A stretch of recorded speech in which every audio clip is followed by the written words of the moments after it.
Hello everyone, I'm Fred from Gestisoft, and today I'm going to show you how to add multiple language into Dynamics 365. Pretty much Microsoft has multiple language packs, so anything default in Dynamics 365 is going to be available in multiple language.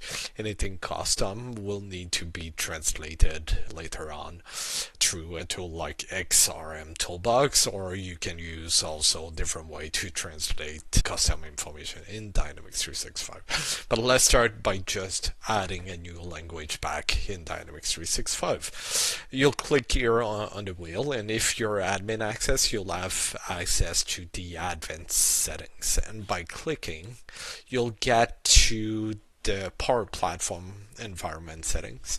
You'll click into administration and you'll have that option language. Once that you click on language, you'll see it's gonna open a new window, giving you the ability to pick the language pack you'd like to install into Dynamics 365. You can pick anything that you wish. Once you select the one that you want and you click apply, it's gonna take a few hours to deploy everything, but once everything is ready, you'll have access. Every user will be able to change their environment to the language that they want. I'm just gonna show you one example.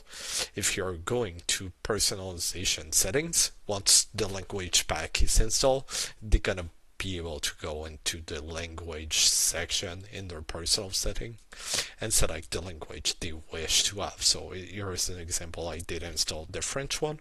I'm just gonna switch and hold the default information from sales is going to translate to French.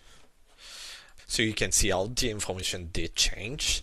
It doesn't, and if you start writing and putting information, each user gonna see the information on the language they did select. So this way you're able to have a team maybe that's gonna speak Spanish to cover a certain part of the country, or a different team that can use the CRM on their own language. Thank you so much and have a good day.